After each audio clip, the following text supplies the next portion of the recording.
Hello logofer, ra dulu baru thang lagi deng kerja naiknya. Ada siapa? Sudah.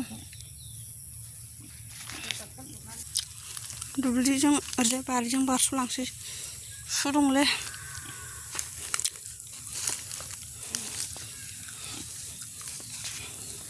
Kau jadi.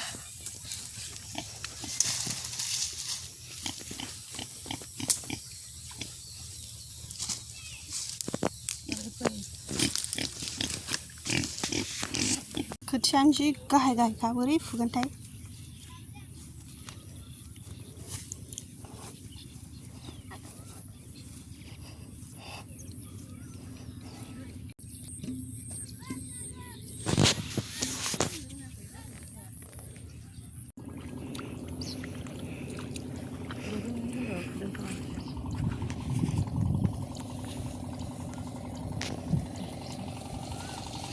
Mana